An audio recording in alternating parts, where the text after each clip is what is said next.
And we are live. So I'm going to start talking on several topics today. One being the weather. We got some crazy weather this year. This, so far, is the pattern of Jose. It's a Category 1. It's from yesterday, 5 o'clock it was when I had printed this out. It had sustained winds of at least 75 miles an hour. Up about Monday, Tuesday, it'll get up around 80. It's heading toward North Carolina at 10 miles an hour. Over the weekend, it will put it a few hundred miles east of North Carolina, over its outer banks, and then by Wednesday, close to southeast Massachusetts. It don't look like you may have to worry about it hitting direct landfall. As you can see, you're kind of catching the outer banks, like it says.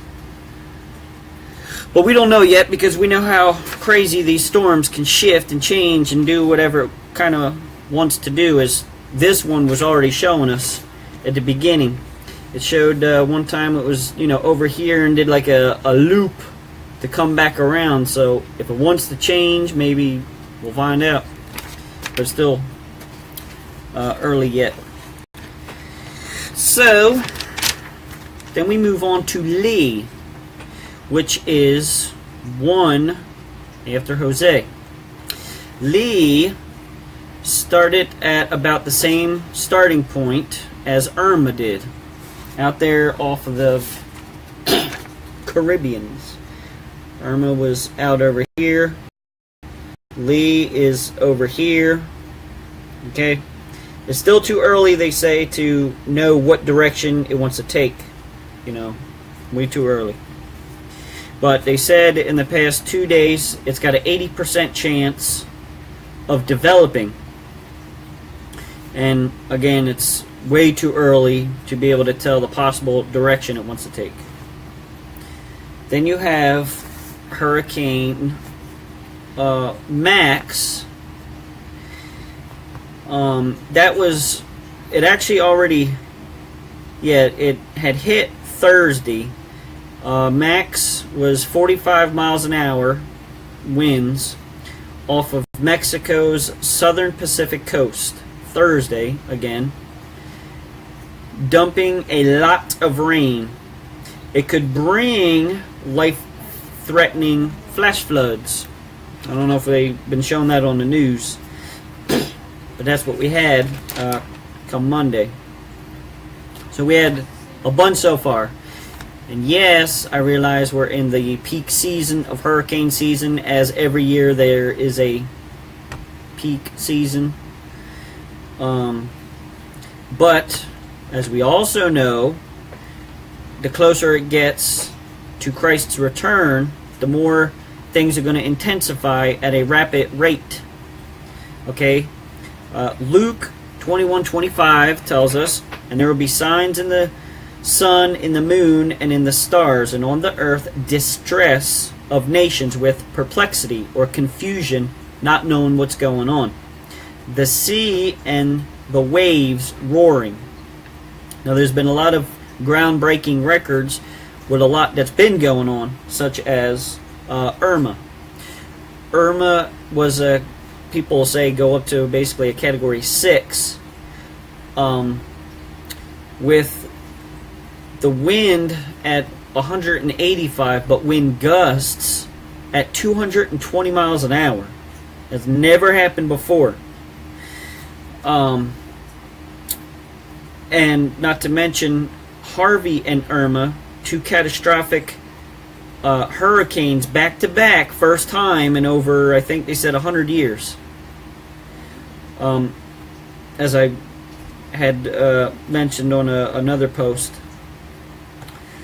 And we can look over on the book of Job, how he also speaks in chapter 37, 10 to 15, but I'm just going to narrow it to 13 right now.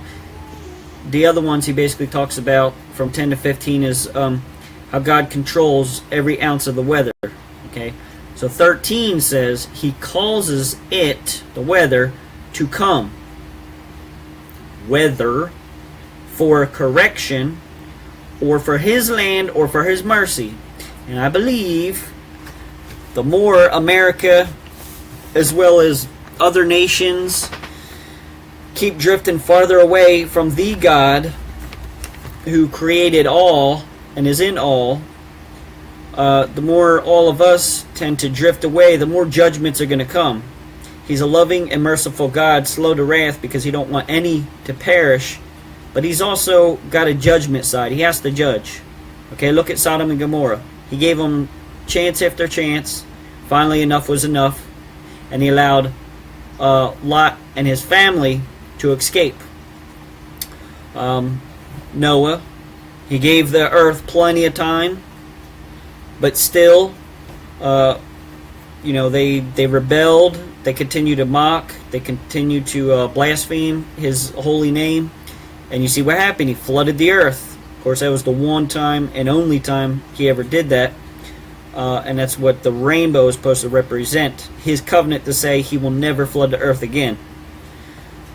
But that's why you see it more frequently all across the globe. Not just in America is suffering from mudslides, earthquakes, flooding, but a lot in other areas. So now we move to earthquakes. Nowhere near what I had said in early September. And again, this was yesterday. I didn't get the updated version, but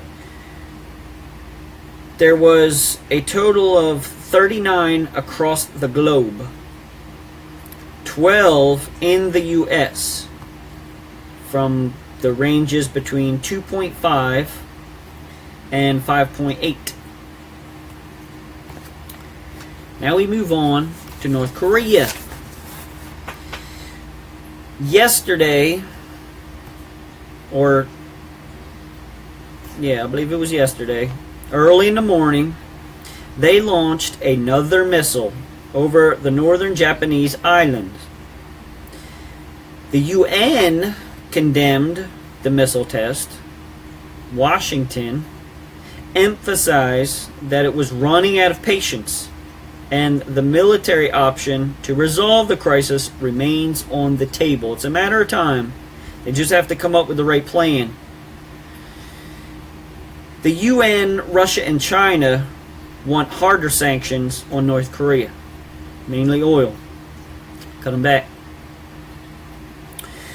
Russia and China are also calling for a double freeze solution. This is what that means. Double freeze solution means U.S. should stop its drills, its military drills, with South Korea, one of our good allies, in exchange for the North to suspend its weapon program. I highly doubt that would even happen. I mean, how many times did we say for Iran, well, we'll move these sanctions if you guys, stop producing, stuff to make your bomb. We'll send scientists and other people in there to make sure you guys aren't doing what you're supposed to. Yeah, okay. They would just hide it up a lot better. So yeah, that's not going to happen. Okay, U.S. basically says no, and has the right to carry out exercises with its allies, and it does. Here's the problem many may not know. If the U.S. should attack North Korea, it risks a retaliation with a missile attack on Japan, where we have 54,000 American troops that are based there. So that's sort of the problem we're facing. North Korea could keep launching out. We could get all stirred up like, we can't let this happen because it'll be a matter of time before they want to send it over closer and then hit California or, what have you. But we also don't want to attack them in the sense that we know they're closer. They'd be more than willing to drop a bomb right there on Japan, knowing we have people there. And unless we're willing to sacrifice 54,000 American troops, I don't think that's really an ocean we're trying to take right now.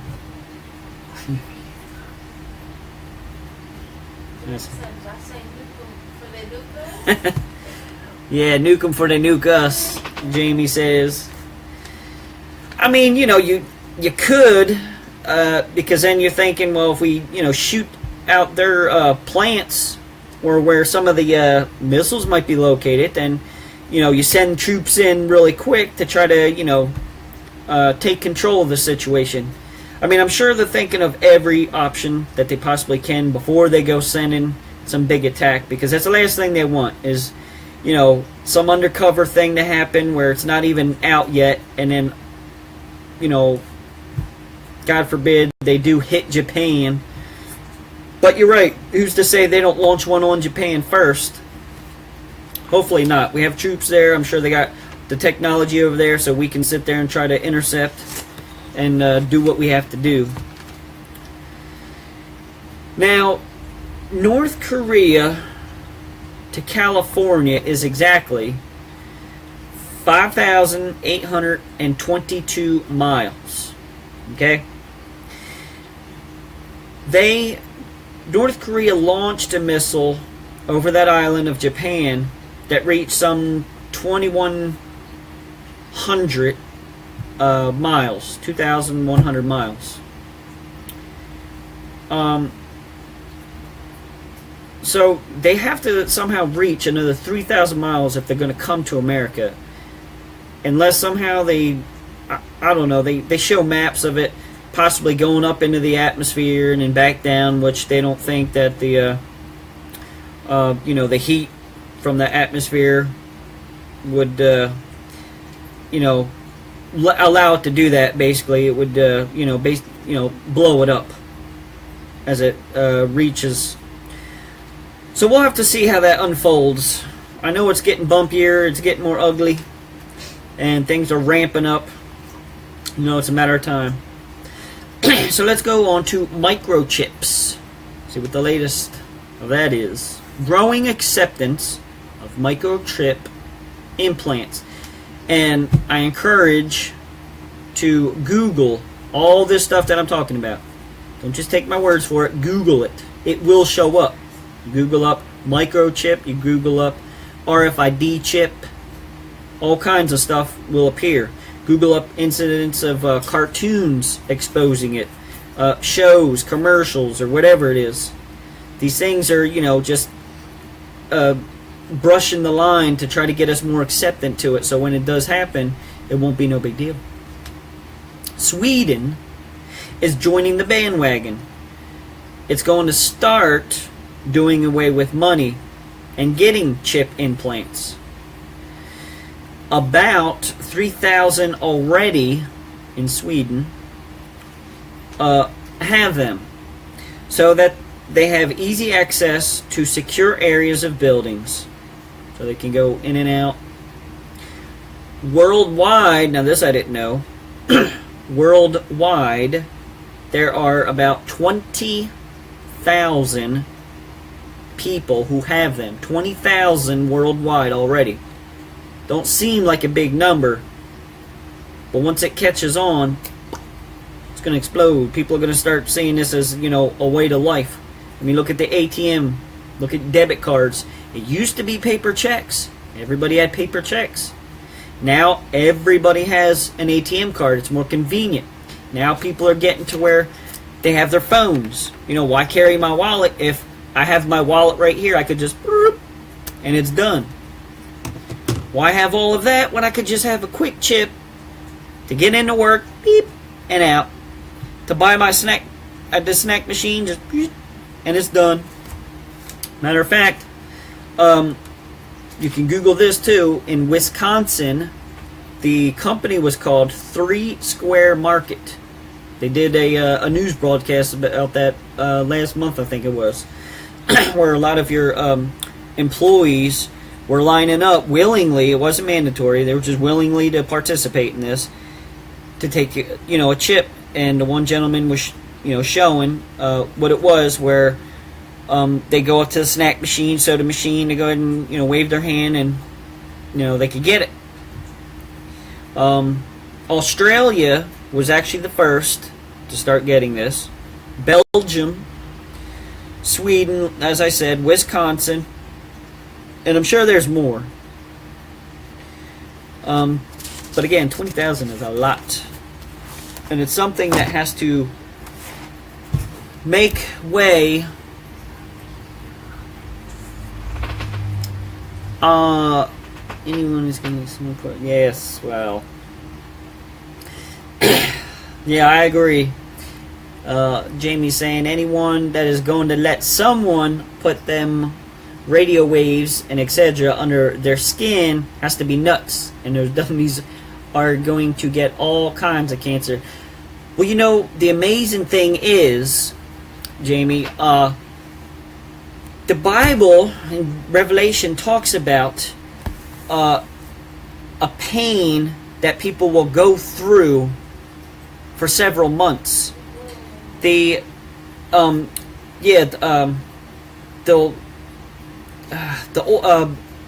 what the heck is it? Boils. There you go. I'm sorry. They'll receive boils. I heard someone speak who actually helped produce the RFID chips. They had mentioned the mercury that's in it. He stepped back. Okay, he was going to help make it, but he said no, because if mercury, was to happen at birth, it'd be really bad for people. So he had stepped back, and he had said if the mercury was to bust, that chip was to bust within your hand, you'd end up with a boil. That would be, it would cause a lot of pain for a while. And in Revelation, it actually speaks about that. So he was sitting there saying, well, I wonder if, that would be the time where, man had received the mark, and then because of the disobedience that they did that, God's judgment to that caused every one of them at the same time to bust. It's possible. That's why here I want to remind us that in Luke 21:36 it says, "But keep alert at all times." Every day, keep alert. Know what's going on out there. Keep our eyes ready. If you go to Walmart right now, you see Halloween costumes. We're in September. Halloween ain't coming till next month. They're already going to start putting out Christmas. Christmas ain't for another few months away. But you're seeing the signs. Same thing here. When we're seeing these certain signs happen more frequently and more rapidly, like birth pangs. Okay, Matthew 24:8. Birth pangs, beginning of birth pangs. When a woman's getting ready to go in labor, they start intensifying and increasing, a lot more rapidly. So here, Luke 21:36, "But keep alert at all times. Be attentive and ready." Keeping on guard. Keeping our minds spiritually focused. Not worrying about the cares of this world. Not trying to get ourselves worried about everyday life. Know that God's got a handle on everything. He is our Father. He knows what our need is. He's not going to see the righteous forsaken or, begging bread. We have to believe it. Okay? Praying that you may have the strength and ability to be found worthy and to escape all these things that are going to take place and to stand in the presence of the Son of Man at His coming. No, a brighter light didn't flick on. I actually tried to put something up there to hide the extra shine because it's shining up on my head. Alright, let me put this on. Alright, so he's telling us to stay ready. Okay? He's not going to tell us to stay ready if at his actual second coming, because the rapture isn't the second coming. It's a whole separate event. He wouldn't tell us to be alert, to watch.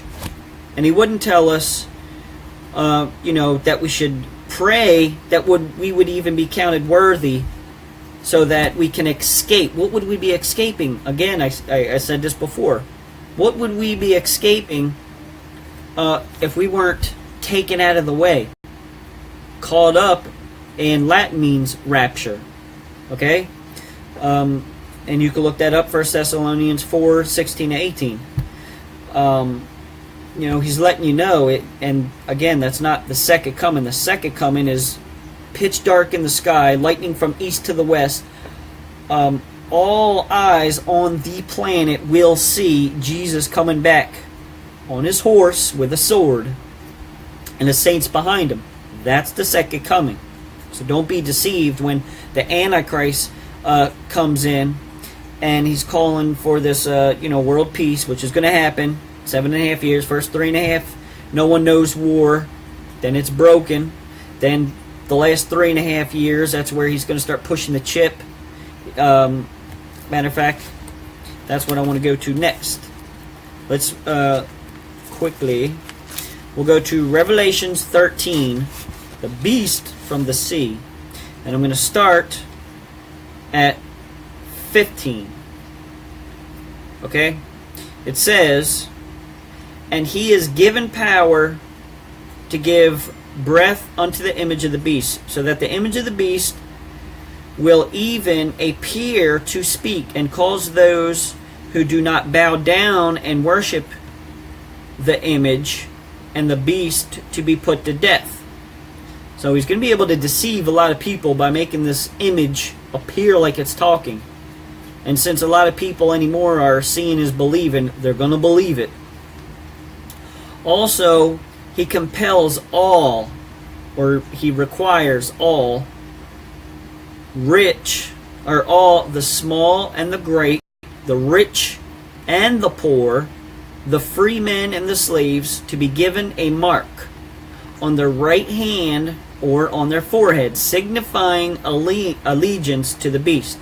And that no one, when this time happens, no one will be able to buy or sell except, or even to trade, except the one who has the mark, either the name of the beast or the number of his name. Here is wisdom. Let the person who has insight calculate the number of the beast, for it is the imperfect number of the man, and his number is 666. So what we're seeing now is leading up to it. The RFID chips, it's, we don't know exactly. I mean, it could be the mark, as far as we know. But it's not just yet. It's going to lead up to it. It's got to be, something more acceptance. Homosexuality didn't just start this year. It was something that started early and gradually was pushed through the system, through our, moral way of thinking, to start now saying, hey, why can't this be accepted too? And because you start getting people who aren't bold and have courage to, label them, that cause division. The Bible tells us that, in the end, that which is evil will be called good, that which is good will be called evil. Something like that was never allowed in military. Something like that was never accepted. Years ago, generations ago, people actually had morals and values. Man, wife. For this reason, a husband to his mother and father, but to his wife. God says to, for you two to be married, go forth and be fruitful and multiply. Hard to do it with, 2 men and 2 women. But something to, you got to reprogram people. You have to, you're starting out where it's not accepted, but let me just push it through, and let me keep pushing, and let me keep pushing. Eventually people's hands go up. Hi, Andrea. Eventually people's hands go up, and if you don't have enough people on your side standing up for you, it happens. And again, it's getting even more sickening than that. Over in France, Google search this, the parents are allowing their children, it was either in kindergarten or first grade, to allow them to identify who they want to be. There was a couple I watched. They allowed their son to dress up in girl clothes. They were introducing him to girl toys to let him choose who he wants to be. So, if that's the case, then why the mom and dad get married? Why aren't they going out searching and trying to see who they want to be? It's like a double sword.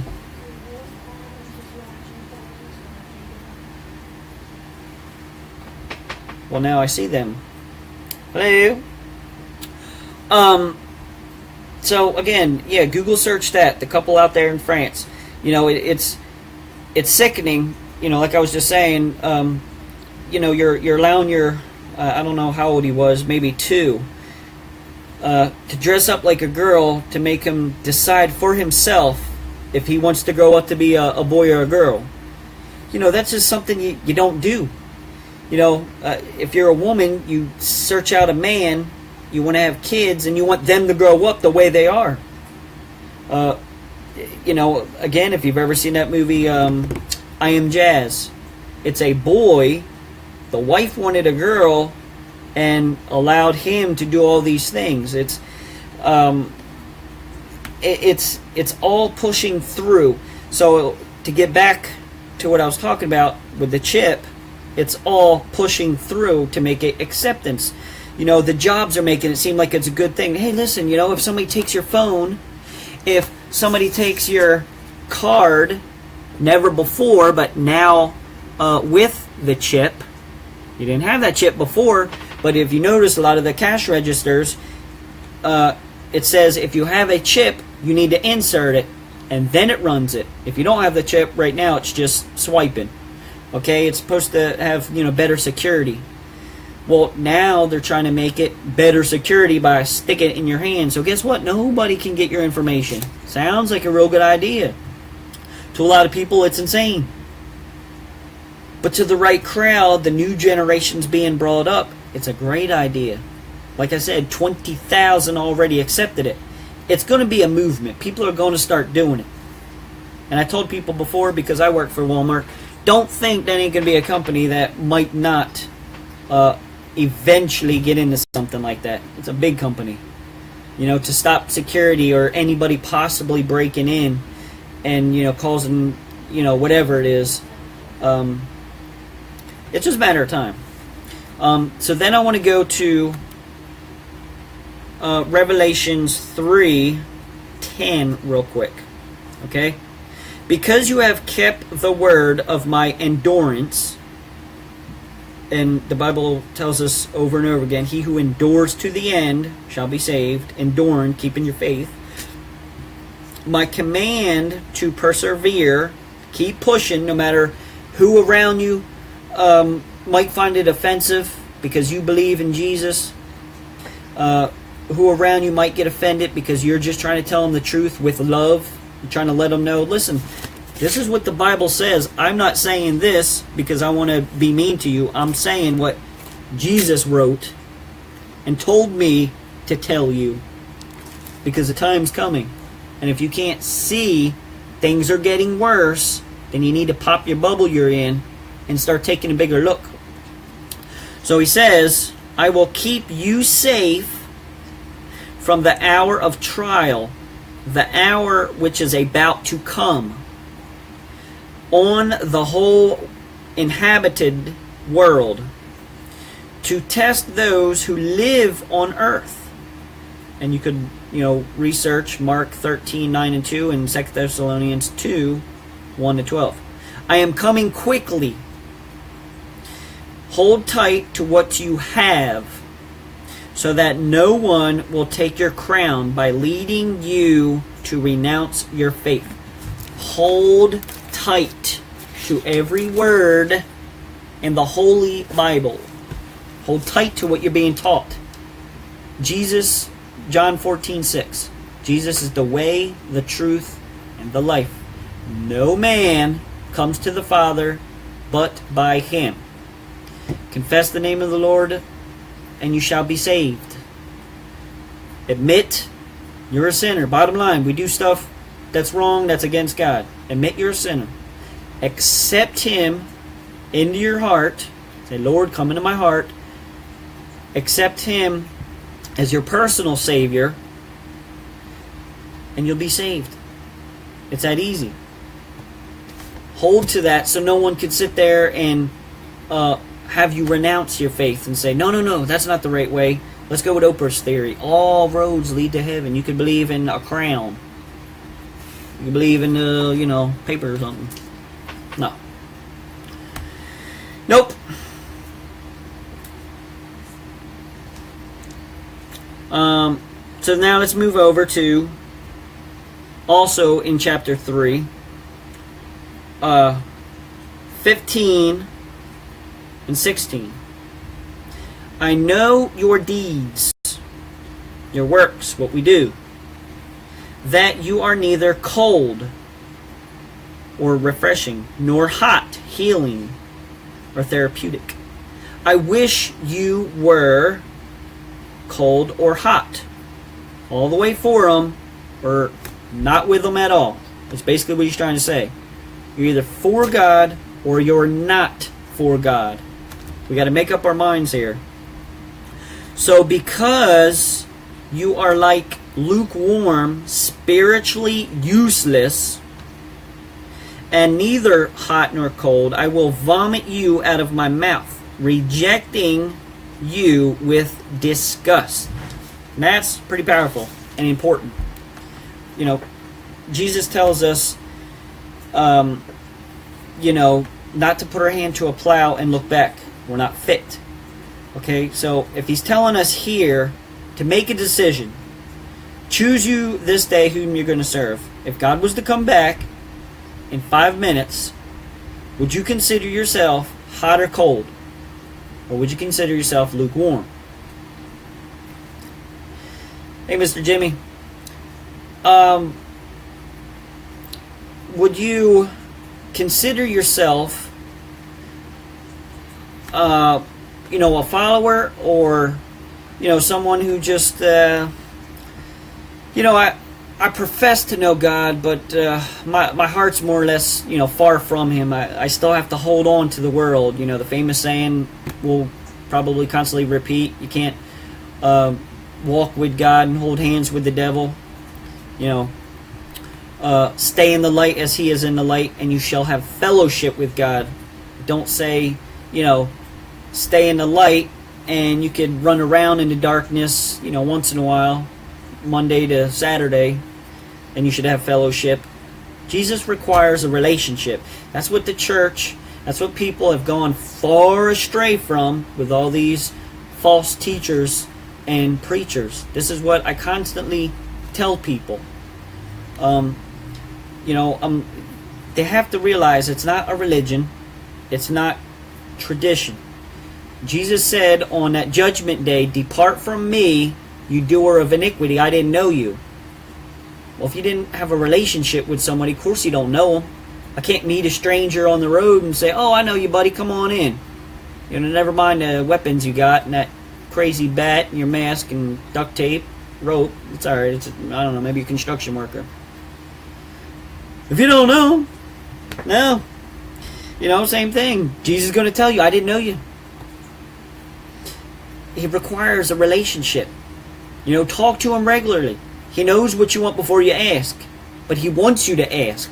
That's what He's talking about, a relationship. It might sound silly, like, well, if He knows, then I shouldn't have to ask.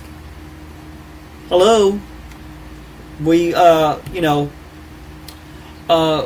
ask, our kids, "Hey, can you turn the, dinner on?" Can you take the trash out? Can you, do your chore? They know it's required, but you still have to ask. So just make sure, as these days are getting crazier, they seem to be shortening. The love of many will grow cold. Lawlessness will abound. It's all over. Lawlessness is going crazy, faster. And you only got so much police that could hold back these lines. Excuse me. You got so much that actually care. It almost seems like a pointless battle that our, policemen and women are facing all the time out there on the streets, holding back all these protesters who are protesting, and half of them don't even know why. They're just there to run up the street, start looting, start stealing. For them, it's a way in. We just got to keep our eyes open. We got to keep watchful. He tells us several times. Matthew 24. He also says, Matthew 25. Keep watch, keep watch, keep watch, keep watch. If we're not watching and our eyes on Him, we're not staying in constant communication, constant fellowship. Even if you pick up your Bible and you read a verse a day, keeps the demons away. Read a verse a day. Keep in constant, because if not, and He calls His people out of here, He says, don't let them catch you unaware. So, I want to give you the news update. I will try to keep you more updated as more events unfold. I thank you for joining. God bless, and God willing, we can do this again. Thank you guys all for joining.